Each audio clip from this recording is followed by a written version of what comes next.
Mesdames, Mesdemoiselles et Messieurs, bonjour. Je suis encore une fois de plus très heureux de vous retrouver aujourd'hui pour cette nouvelle vidéo.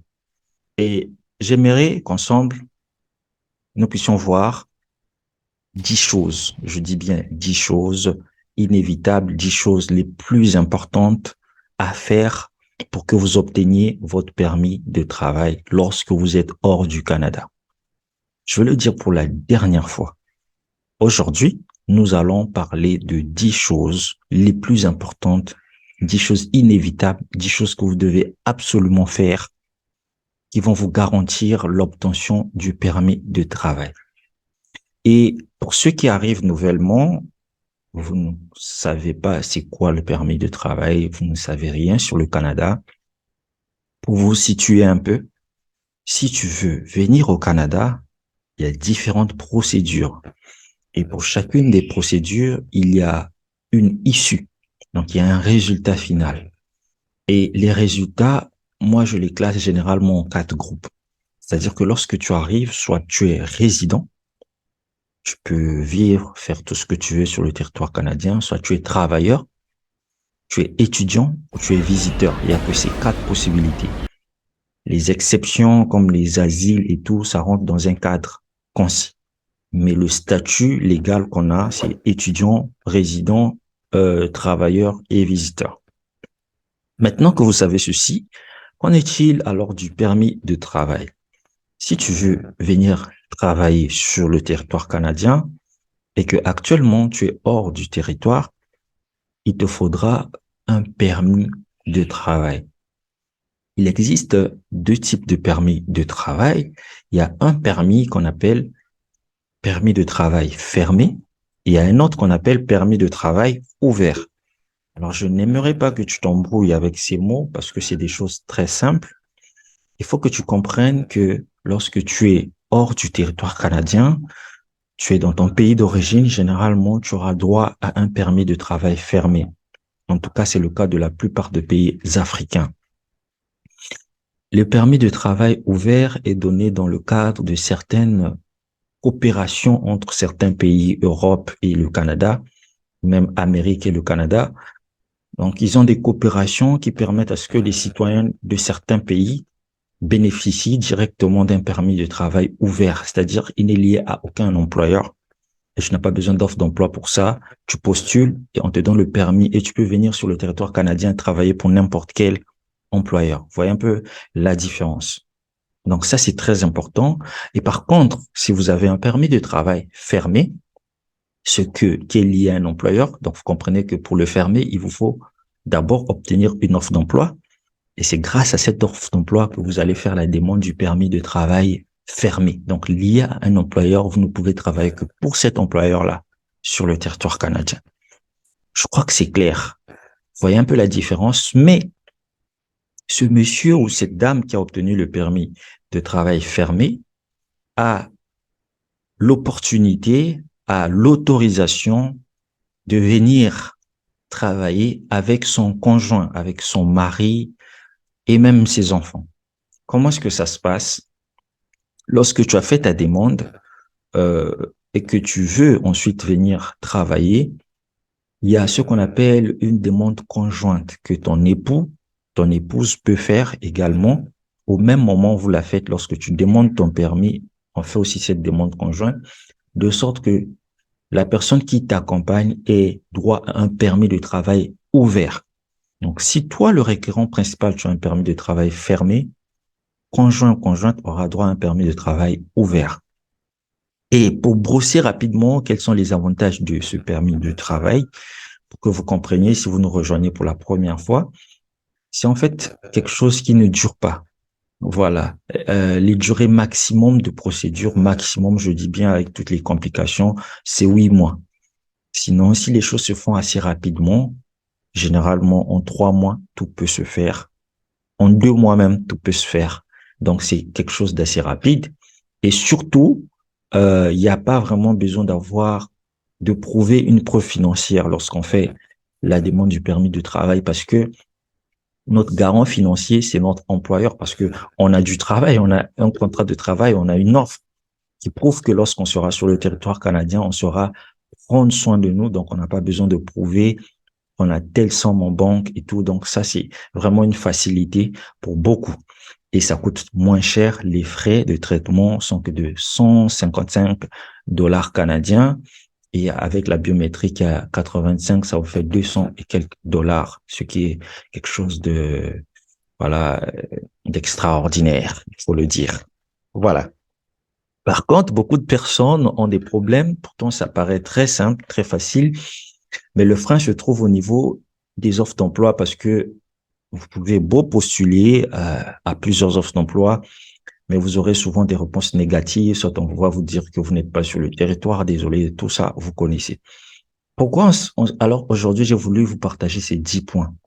C'est pour ôter de vous les écailles, tout ce que vous avez peut-être écouté ici et là, et vous ramener une réalité par rapport non seulement à mon expérience, aux expériences des autres, tout ce que j'ai pu synthétiser comme information, je les mets dans cette vidéo. Alors, si tu arrives ici pour la première fois, ben, tu as deux choses à faire.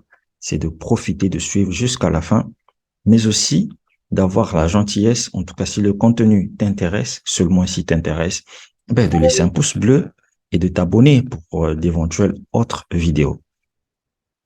Donc, j'ai dit que la première chose à savoir, c'est connaître la procédure. Donc, connaître la procédure, c'est quoi? Ce sont les étapes pour obtenir un permis de travail. N'oubliez pas, ici, notre objectif, c'est le permis de travail. Maintenant, quelles sont les étapes pour arriver au permis de travail? Ça, c'est le premier point, connaître la procédure. La première chose, c'est d'obtenir une offre d'emploi parce que c'est un permis de travail fermé qu'on est en train de rechercher. Alors, une fois que j'ai cette offre d'emploi, si je suis au Québec, il faudra que on fasse la demande, je fasse plutôt la demande du CAQ, le certificat d'acceptation du Québec.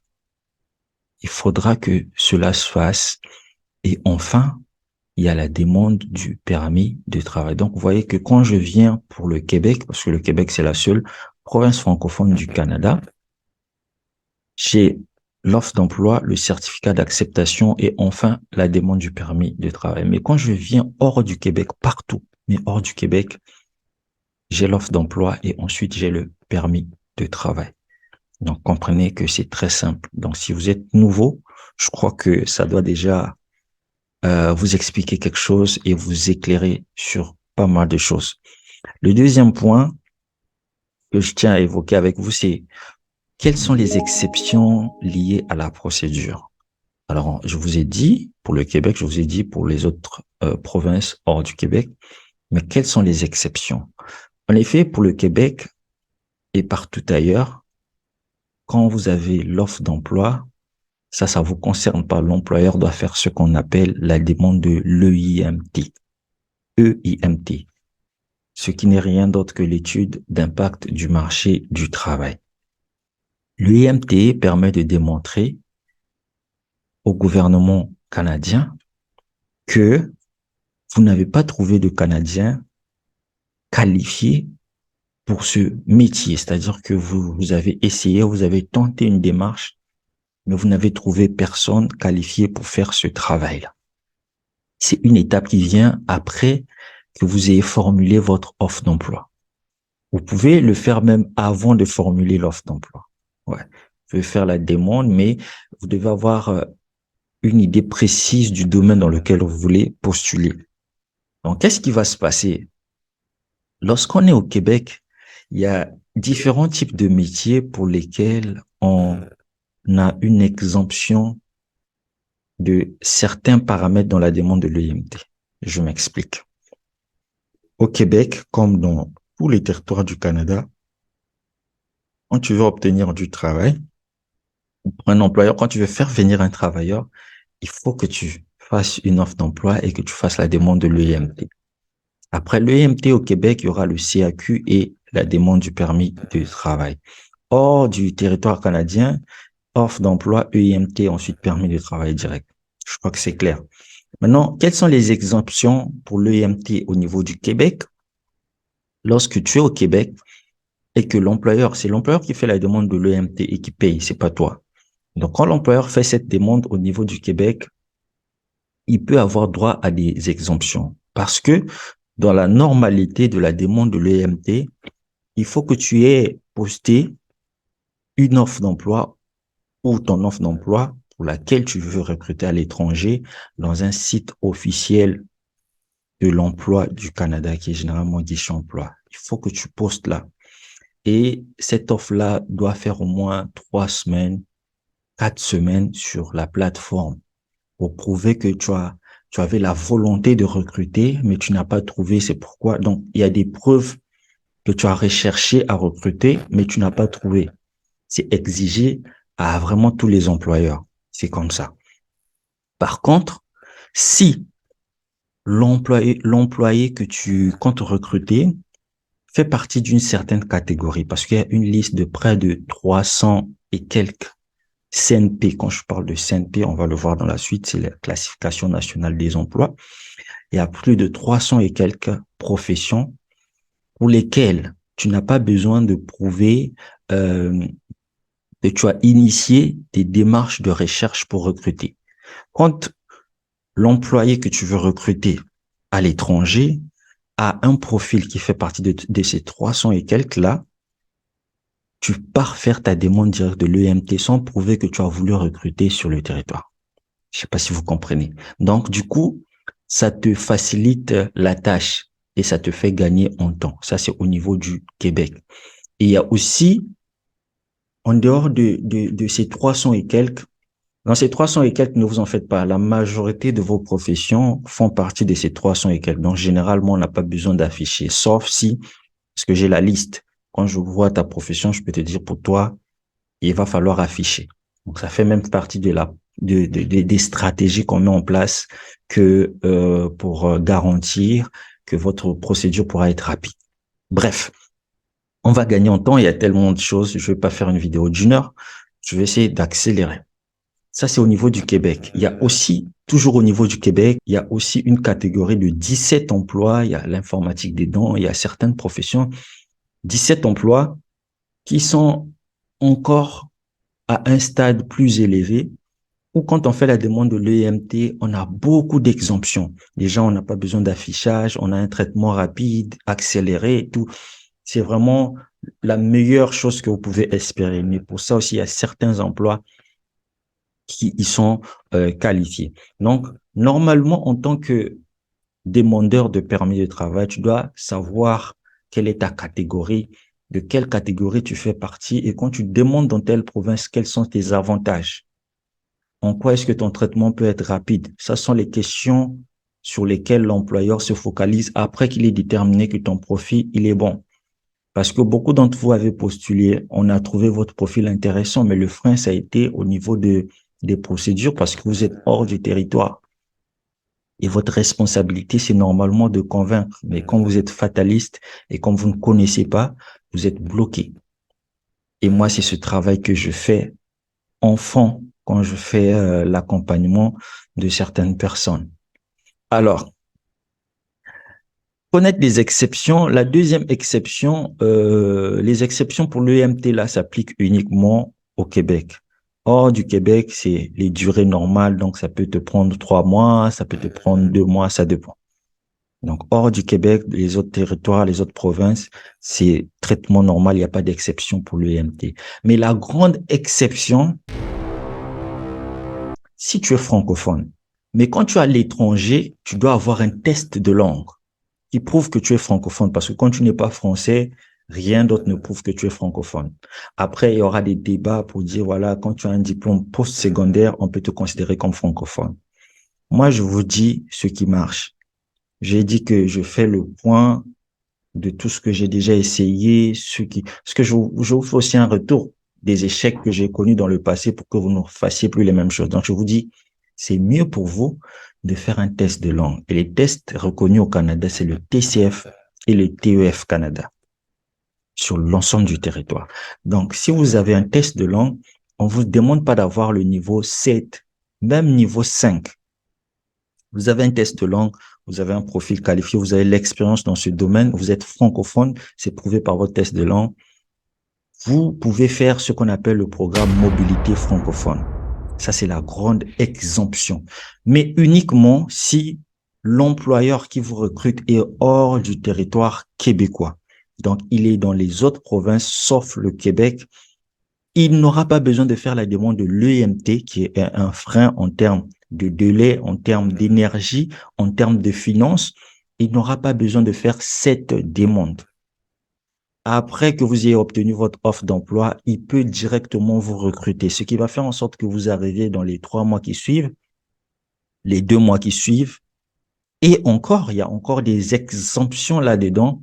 Ça, je mets à côté les exemptions de 2 semaines pour les gens qui ont des profils hyper qualifiés, donc la catégorie 0 et la catégorie 1. À ce moment-là, vous n'avez même pas besoin de faire la demande de l'EMT. L'employeur est libre de vous recruter. Seulement, sur 100 employeurs, 10% seulement savent que c'est vrai. Et lorsque tu en parles à un employeur, il sursaute. Parce que toutes les personnes que ces employeurs recrutent sont généralement des anglophones. Et pour recruter un anglophone dans cette province, il faut faire la démarche longue. Et sur 100 employeurs, il n'y a que 10% qui savent cette procédure. Donc, chaque fois que vous postulez et que vous êtes dans ce cadre-là, hors du Québec, joignez les documents qui le prouvent, joignez les liens, parlez-en, expliquez, et vous devez toujours référer un consultant qui est reconnu par le Canada que il peut vérifier l'information auprès de ce consultant-là. Est-ce que vous comprenez? Donc voilà ce que vous devez savoir sur les exceptions pour le permis de travail. Ça, c'était le point 2. C'était un peu long, mais c'était important. Je n'ai pas trouvé un autre moyen pour vous l'expliquer. Le point 3, c'est retrouver sa CNP. Beaucoup ont des profils, mais ils savent pas c'est quoi leur CNP. Pourquoi il faut connaître sa CNP? Parce que c'est pas tous les emplois qui sont en demande sur le territoire canadien. Donc, tu peux pas initier la recherche d'un emploi sans savoir quels sont les CNP, les codes de classification nationale des professions qui sont en forte demande sur le territoire canadien. Et une petite astuce que je vais vous donner pour ça, c'est d'essayer de regarder quels sont les métiers qui sont favorisés sur Entrée Express. Il y a une liste qui a été euh, sortie de quelques métiers qui sont très demandés. Il y a les estimes, sciences, technologies, informatique et mathématiques. Il y a la santé, il y a les métiers de la plomberie, il y a la soudure, il y a les transports, il y a l'agriculture. Donc, c'est la liste des métiers qui sont vraiment poussés sur Entrée Express. Regardez sur Arima, quels sont les métiers qui ont été poussés. Vous avez pratiquement tous reçu la liste de la mise à jour de sélection lors des déclarations d'intérêt de Arima. Vous avez la liste des emplois en forte demande au niveau du Québec. Donc, vous devez vous rassurer, lorsque vous postulez dans ces provinces-là, est-ce que vous avez ces profils-là? Et donc, du coup, vous devez connaître votre CNP. Maintenant, il se pourrait que vous soyez ingénieur dans votre pays, que vous soyez docteur ou quoi que ce soit. Il faut que vous puissiez revoir, même si vous retrouvez votre CNP, regardez sur le site des CNP. Il y a des ce qu'on appelle les CNP connexes. CNP connexe, c'est une CNP qui fait partie du même domaine global. Tu étais peut-être docteur dans ton pays, mais tu vas devoir rétrograder parce que tu ne fais pas partie de l'Ordre des médecins du Canada pour exercer en tant que docteur. Donc, si tu restes dans ta CNP, tu ne trouveras pas un employeur, même s'il a la volonté, même s'il te trouve intéressant, il peut pas, parce que tu fais pas partie de l'Ordre des médecins. C'est la même chose pour les ingénieurs. Tu es ingénieur, tu peux rester dans ton domaine, mais pas à technicien. Ça, peut-être on vous dit pas, mais tu ne trouveras pas parce que tu fais pas partie de l'Ordre des ingénieurs. C'est aussi simple que ça. Donc, du coup, tu dois retrouver ta CNP. Et pour retrouver votre CNP, je vais vous partager mon écran rapidement. Une seule chose à taper, vous écrivez CNP Canada. CNP Canada. Le plus simplement possible, vous n'avez pas à souffrir. CNP Canada, le premier site qu'on vous propose, vous cliquez dessus. Et voilà, je suis sur le site. Vous cherchez là où on a écrit site web de la CNP. C'est là, site web de la CNP. Vous allez trouver, si vous avez fait comme j'ai fait, vous allez trouver. Et voilà, je suis sur le site web de la CNP. Infirmier. Moi, je suis infirmier. Parce que infirmier aussi, c'est un métier où il faut faire partie de l'ordre des infirmiers. Donc, il faut regarder quels sont les métiers connexes des infirmiers où on n'a pas besoin de faire partie de l'ordre. C'est par exemple les préposés aux bénéficiaires. Voilà, un exemple comme ça. Donc, vous n'allez pas travailler directement en tant qu'infirmier. Voilà les différentes CNP et vous regardez quelle est la CNP qui correspond vraiment au domaine que vous avez, dans lequel vous avez étudié et là où vous vous dites que voilà, ça correspond. Ça vous permet de connaître votre CNP.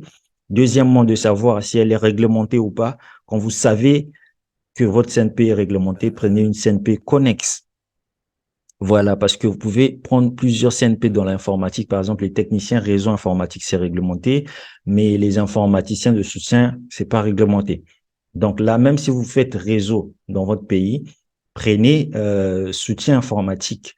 Donc, quand vous allez faire votre CV pour postuler aux offres de soutien, mettez les compétences qui sont demandées pour ceux qui font le soutien informatique, même si dans votre pays, vous travaillez en tant que technicien réseau. Vous comprenez déjà que souvent, vous êtes vraiment à l'ouest lorsque vous faites votre recherche d'emploi. Hein. Je n'ai même pas à rentrer dans les détails, juste avec ces paramètres. C'est important. Sur chaque CNP, lorsque vous cliquez dessus sur ce site-là, on vous donne les débouchés. Je vais prendre par exemple ça, profession en gestion, CNP cadre supérieur, santé publique. Ça, ceux qui sont peut-être dans l'administration. On vous donne les débouchés pour chaque emploi, les exclusions, on vous donne les différentes appellations. Regardez un peu ici. Titre d'exemple. Donc, comment on peut aussi appeler chef du service des finances, contrôleur général, directeur administratif, directeur général. Donc, parfois, vous n'allez pas retrouver votre titre comme c'est écrit cadre supérieur là. Mais vous regardez quels sont les débouchés, quels sont les autres noms. Ça vous permet, en fait, de connaître votre CNP et de savoir si elle est réglementée ou pas et si il faut faire partie d'un certain ordre. En tout cas, il faut passer à une CNP connexe du même domaine, mais où on va pas vous demander de faire partie d'un certain ordre. Donc, parfois, vous avez commencé à postuler depuis 2005, vous n'avez pas obtenu parce que votre métier est réglementé, mais vous ne le saviez pas. C'est pourquoi, numéro 3, retrouvez la CNP.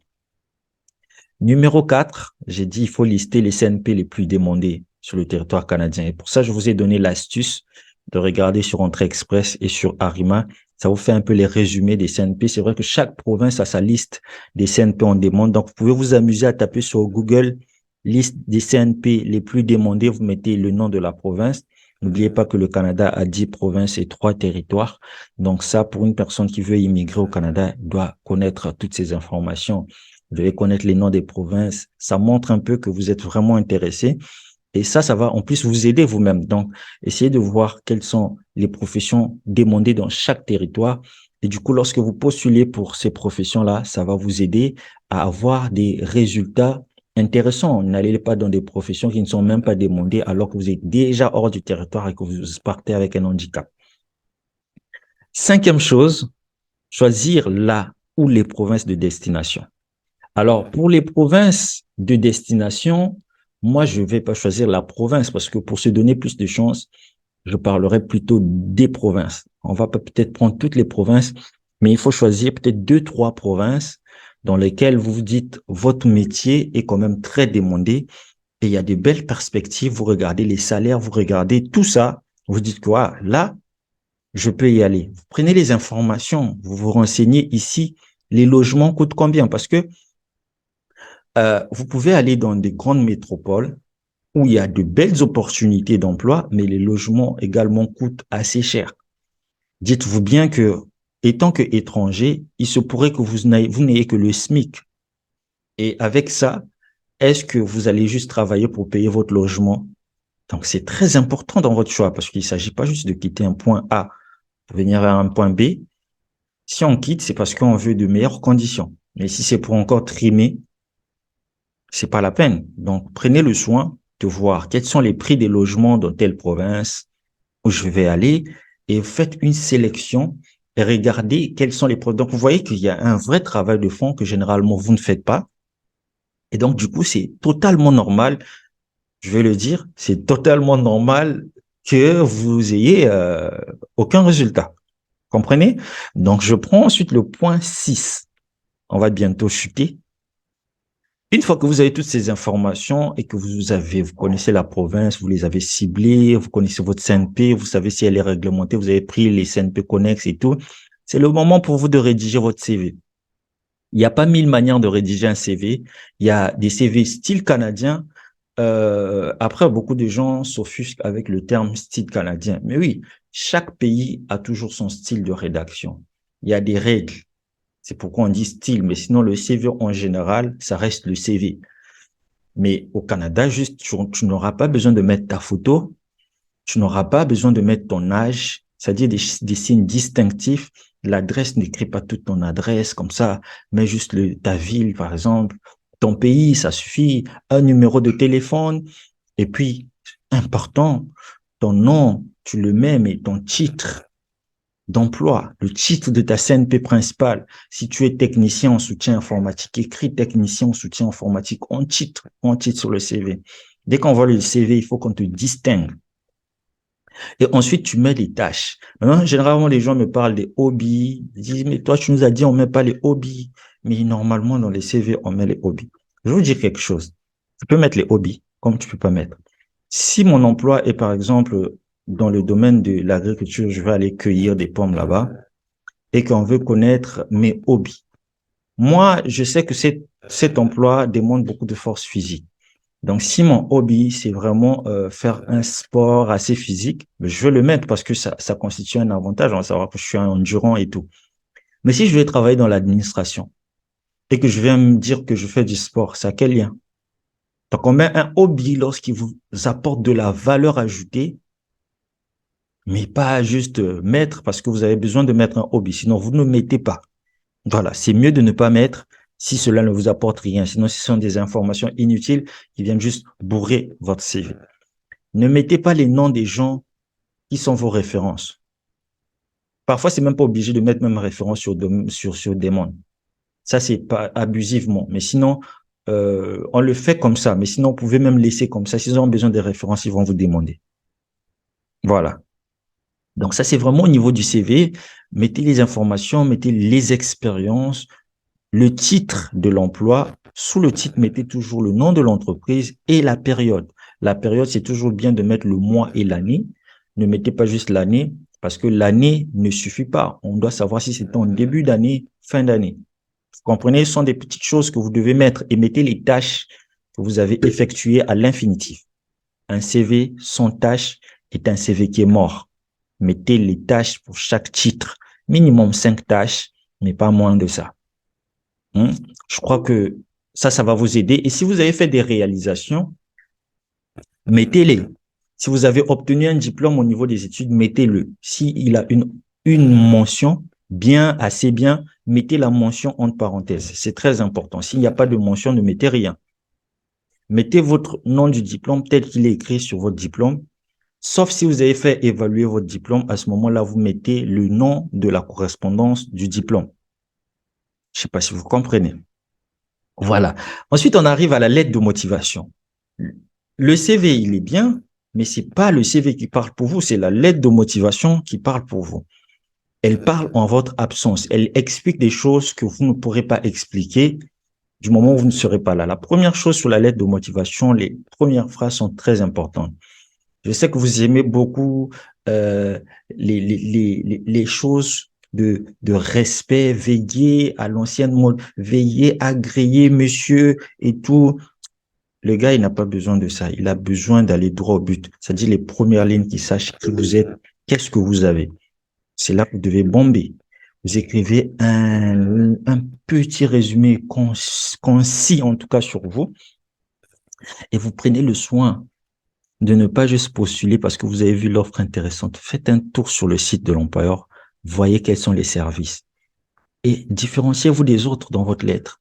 Si j'ai vu que vous faites tel service, dans mon background, étant donné que j'ai travaillé dans tel domaine, je trouve les domaines très apparentés et je me vois très bien vous apporter un plus parce que en dehors de ce que je faisais, je couvrais aussi. Est-ce que vous voyez? C'est naturel. Du coup, c'est pourquoi il n'y a pas de lettre de motivation pour tous les employeurs. Il y a une lettre de motivation par employeur. Donc, votre lettre de motivation, vous devez vraiment montrer que vous avez maîtrisé cette entreprise où vous voulez postuler. Ce qui va vous différencier. Et dans les premières lignes, montrez, voilà, je suis ingénieur, j'ai fait ceci, je suis capable de légèrement baisser mon niveau parce que mon emploi étant réglementé, j'aimerais profiter de l'opportunité de commencer en tant que technicien et ensuite monter dans les échelons.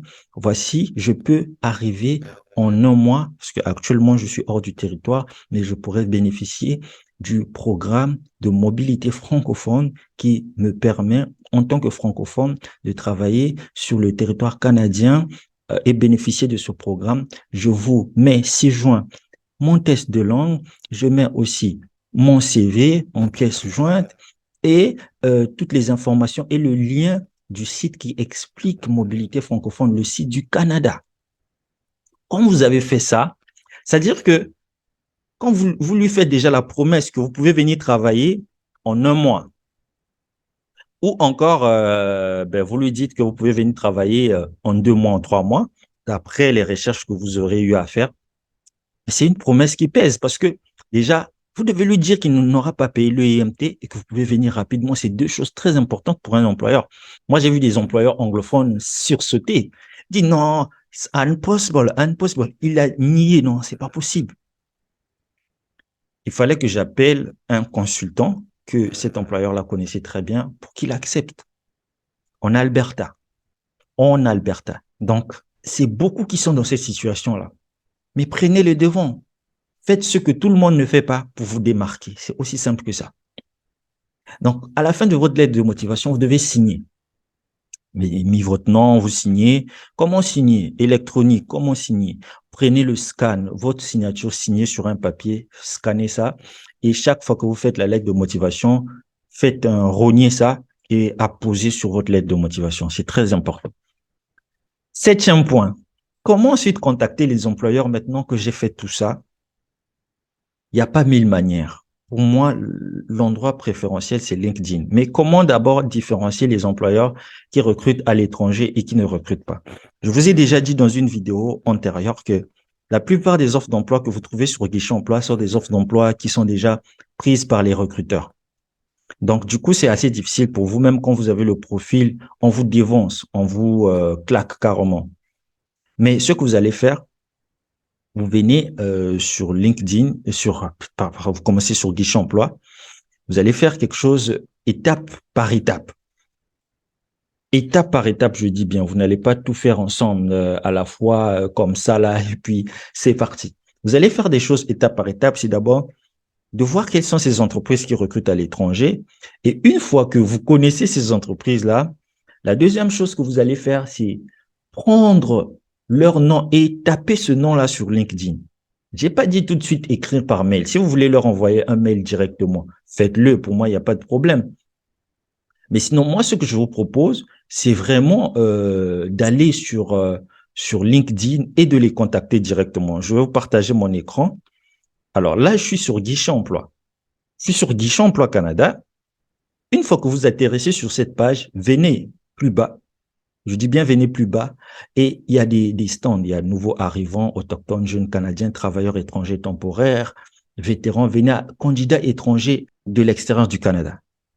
Candidats étrangers de l'extérieur du Canada, c'est là que vous devez cliquer. C'est là que vous êtes concerné. Ça, c'est vous. On va vous afficher des offres. Cherchez des offres d'emploi ouvertes aux candidats internationaux. On va cliquer dessus. Vous suivez juste ce que je suis en train de faire. Ne vous compliquez pas trop la tâche. Les choses sont déjà assez difficiles dans la vie. Si vous commencez à compliquer. Vous voyez là, toutes ces tâches-là, ce sont des employeurs ici qui sont prêts à recruter à l'étranger. Mais quand vous allez constater, la plupart de ces offres-là sont entre les mains des recruteurs. D'accord? Et vous, la stratégie que vous allez faire ici, c'est soit vous cliquez sur l'offre, vous leur envoyez quand même un mail, parce que je vous ai jamais découragé de postuler, même si la plupart sont, quand on dit la plupart, c'est pas tous. Donc, il y a toujours certaines offres qui sont encore dispo.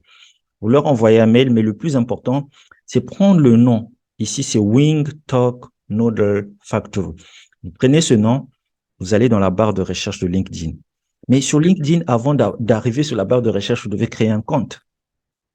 Pour créer ce compte-là, vous avez déjà détecté votre CNP, vous avez vu les CNP en demande dans certaines provinces, vous avez vu ce qu'il vous faut et tout. Donc, vous avez créé un compte. Vous avez même mis vos photos en train d'exercer, parce que c'est un réseau social, en train d'exercer cet emploi-là, en train de faire des choses. Vos réalisations, vous les partagez là-bas. Oh, est-ce que vous comprenez que c'est pas simple? Vous les partagez. Et quand vous voyez un employeur qui est dans ce domaine-là, prenez le nom de l'employeur, vous tapez sur LinkedIn. Et quand vous allez taper ce nom sur LinkedIn, on va vous sortir des résultats. Et sur les résultats, ça va être les gens qui travaillent dans cette entreprise-là. Et vous aurez leur rôle. Vous pouvez avoir celui-ci, il est dans les ressources humaines, celui-ci, n'importe qui que ce soit. Vous essayez d'entrer en contact avec lui, vous essayez de discuter, mais et des techniques d'approche. C'est comme si vous êtes en train de courtiser une personne pour être en couple avec cette personne et directement vous lui dites, écoute, je t'aime, mais elle va fuir. Malheureusement, c'est ce que vous faites avec les employeurs. Vous arrivez le premier jour, prenez le soin de discuter, de dire, ah, moi aussi, j'exerce dans le même domaine que vous. Comment ça se passe chez vous? Même s'il y a de retard dans les réponses, le décalage, vous devez faire avec parce que c'est vous qui êtes dans le besoin. Écoutez, et c'est ça qui marche. Je connais pas autre chose qui marche. Sauf si, en tout cas, vous décidez du jour au lendemain, eh ben, il faut que j'arrive sur le territoire et je vais chercher. Ça, c'est autre chose. Mais si vraiment vous êtes hors du territoire, c'est ce qui marche. De A à Z, c'est ce qu'il faut faire. Et vous comprenez que les étapes, c'est pas aussi simple. Il y a vraiment des étapes qui sont là. Hein? Donc, il vous faut peut-être le coaching, je sais pas, moi. Voilà. Et vous allez commencer à écrire à ces personnes. Vous regardez la deuxième Tanex, vous tapez Tanex, vous regardez quels sont les employeurs. Ils vont vous pouvez tomber sur une personne qui n'est pas sociable, qui va être assez dur avec vous. Écoutez, non, moi, je fais pas ça. Ne vous découragez pas. C'est ça la vie. C'est comme quand on cherche un contrat, quand tu es entrepreneur, tu vas faire des propositions. C'est pas tout le monde qui sera d'accord, mais il faut que tu insistes. Voilà. Expliquez les raisons de votre candidature à l'employeur sur LinkedIn. Du moment où vous avez, ça c'est l'étape 8, du moment où vous avez pu créer quelque chose de convivial, quelque chose de bien, c'est le moment d'inviter la demoiselle au restaurant et c'est le moment de caler un rendez-vous. C'est le moment de dire à l'employeur, voilà, voilà, expliquez-le exactement. On explique à quelqu'un, expliquez-lui la raison pour laquelle vous êtes la bonne personne. Pourquoi on peut vous prendre vous? Qu'est-ce que vous pouvez apporter de plus? Parce que votre dossier peut être traité rapidement. Pourquoi il peut être traité rapidement? Envoyez-lui le lien. Ah bon, c'est comme ça. OK. Est-ce que tu connais un consultant qui peut? Oui, je sais que tel consultant, tu peux le contacter. Il pourra s'occuper du côté paperasse parce que lui aussi, il n'a pas besoin de toutes ces charges-là. Et du coup, 2 mois, 3 mois, les gars, tu es sur le territoire canadien. 2 mois, 3 mois. Tu signes le contrat, étape 9. Il faut vérifier certaines informations sur le contrat, voir le nom de l'entreprise et vérifier que l'entreprise est bien reconnue sur le territoire canadien. Et une fois que tu as tout ça et que tout est bon, il faut faire la demande du permis de travail. Tu fais la demande du permis de travail. Une fois que tu as fait ta demande, tu attends. Tu attends. Et puis ensuite, tu attends en tout cas les instructions de IRCC. Et une fois que tu as ces instructions, tu peux commencer à faire tes bagages. Rapide, moins cher, très intéressant. C'est à vous de voir. Maintenant, si tu veux pas passer par tous ces employeurs-là, passe par les recruteurs. Contacte les recruteurs. Je vous avais dit dernièrement que je peux pas donner les noms des recruteurs. 2, ils me payent pas pour faire leur pub. Ça, c'est le numéro 2. Le numéro 1, c'est parce que lorsque tu le fais, ce sont des personnes qui sont très sélectifs. En tout cas, les recruteurs qui travaillent bien, pas les recruteurs qui vous prennent juste l'argent. Donc, ils sont très sélectifs et ils veulent pas être dérangés par toute une masse qui va venir, en sachant qu'il y a d'autres qui ne sont pas sérieux et qui vont commencer à leur demander des choses extraordinaires. Non, est-ce que je peux, non. C'est leur travail, ils demandent cher, mais c'est leur travail. Tu choisis de travailler avec eux, tu acceptes les conditions, ils fonctionnent avec toi. Voilà ce que je tenais à partager avec vous. Une procédure assez simple, claire. Si vous avez des questions, laissez-les en commentaire. Et avant de partir, si vous avez aimé la vidéo, partagez-la autour de vous. Je crois que j'aurais aimé avoir ces informations à votre place. Vous avez l'opportunité de bénéficier des informations précises et claires. Faites-en bon usage. Ne vous attendez pas à autre chose d'extraordinaire. Et n'oubliez pas, si tu veux que je t'accompagne, tu payes l'argent et je t'accompagne. L'accompagnement se fait comment? Tu me contactes par mail. C'est pas moi qui vais répondre aux mails. J'ai une équipe qui est dédiée à ça. Vous écrivez que vous voulez un accompagnement permis de travail. Ils vont vous donner les conditions et le prix que cela va coûter. Et ensuite, vous allez m'envoyer le CV. Vous envoyez le CV après qu'il vous ait donné mon numéro. Voilà. Vous m'envoyez le CV. Et une fois que vous m'envoyez le CV, je vais faire une analyse. Parce que parfois, vous choisissez le permis de travail, mais c'est pas ce qui paraît plus intéressant. Je vais vous dire la vérité. À la fin, vous faites vos choix. Parce que si je vous dis quelque chose, je vous dis que le mieux pour vous, c'est la résidence. Vous insistez sur le travail. Moi, je vais faire quoi? On va y aller dans ce sens. On va avancer. Mais avant de commencer, tu payes. Ouais, tu payes. Et là, tu payes la moitié parce que j'ai une responsabilité envers toi.